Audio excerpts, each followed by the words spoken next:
राधे राधे। आज इंदिरा एकादशी है। आज का दिन बहुत ही सर्वश्रेष्ठ है अपने पितरों से आशीर्वाद प्राप्त करने का और उन्हें अति प्रसन्न करने का।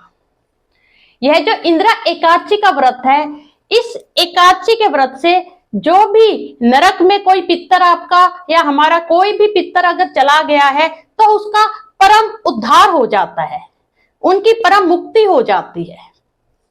हमें क्या करना है? सर्वप्रथम तो आपको जिसको भी अपने पितरों का आशीर्वाद प्राप्त करना है, इस व्रत को धारण अवश्य करें।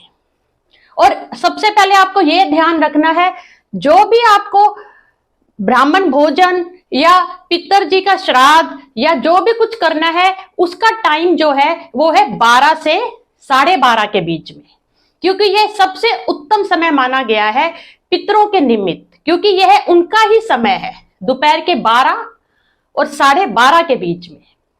सर्वप्रथम आप इंदिरा एकादशी व्रत को धारण करें और श्री कृष्ण जी और श्री हरि विष्णु के सामने यह प्रतिज्ञा करें कि आज मैं अपने पितरों की आत्मा की शांति हेतु और उनकी मुक्ति के हेतु व्रत को धारण कर रही हूं या कर रहा हूं।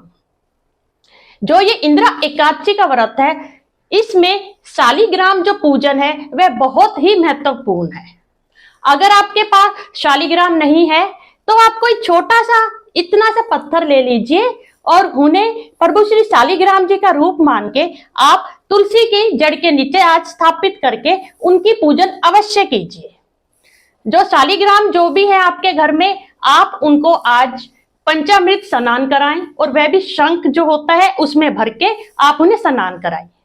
पूरे घर में आप गंगा जल छिड़किए और खुद भी अगर आपके घर में गंगा जल है तो गंगा जल से स्नान अवश्य कीजिए। यह जो स्नान है, इसका जल जो है वह भी पितरों को परम मुक्ति प्रदान करता है। जब आप अपने घर में शालिग्राम जी को स्थापित कर लें, उनका पूजन कर लें, उसके बाद आप ब्राह्मण का भोज का आयोजन करें। ब्राह्मण भोज के आयोजन में आपने क्या करना है? देखिए, आज एकादशी है। अगर आप ब्राह्मण को फलाहार भी कराते हैं तो यह भी बहुत ही उत्तम है। और अगर वह भोजन करना चाहते हैं तो आप आज भोजन में खीर या चावल का उपयोग ना करें।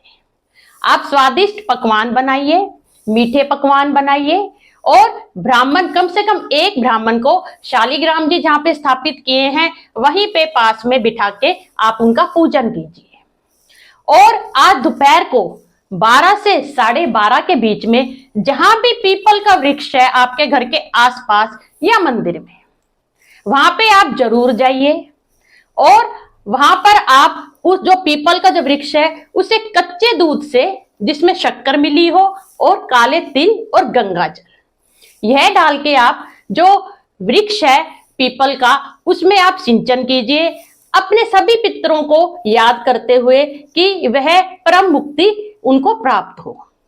उसके बाद आपको वहीं पर बैठ के, या तो आप ये शाम को भी कर सकते हैं या आप दोपहर को भी कर सकते हैं, आपको शुद्ध देसी घी का दिया जला के पितृ सूक्त एक पाठ है वह आपको करना है।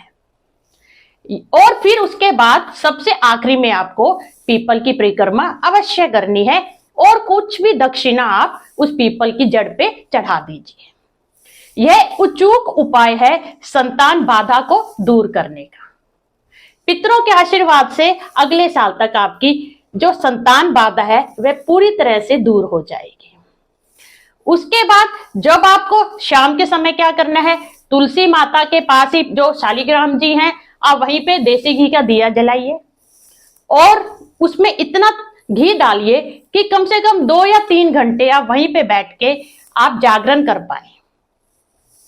आप विष्णु सहस्त्र नाम जो है पाठ, उसका पाठ कीजिए या आप सुन भी सकते हैं, मंदिर में चला भी सकते हैं। इसके अलावा गीता का पाठ, यह इतना बहुत ही इफेक्टिव है। यह जो गीता पाठ है यह पितरों को शांति प्रदान करने के लिए।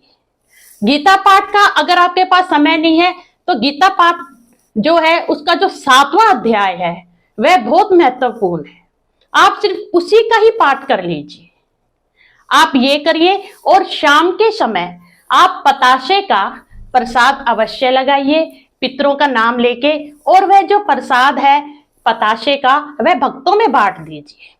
इससे भी जो पितर जी हैं वह अत्यंत प्रसन्न होते हैं। इस दिन गाय को भोजन कराना बिल्कुल भी ना भूलें। उसे मीठा खिलाएं गाय माता को। उन्हें कुछ भी आप पालक खिलाएं, कुछ भी आप उनको हरा चारा खिला सकते हैं। जो स्वान भोजन है, जो कुत्ते का जो ग्रास है और जो कौवे का ग्रास है, यह सब आप अवश्य कीजिए। क्योंकि आप आज के दिन जो भी आप दान या पुण्य करते हैं वह सब आपके पितरों के पास जाता है। इसलिए आज का दिन बहुत ही महत्वपूर्ण है, इसे व्यर्थ ना गवाइए। जितना हो सके आज के दिन दान पुण्य कीजिए और बहुत ही श्री हरि विष्णु जी और माता लक्ष्मी जी का पाठ और पूजन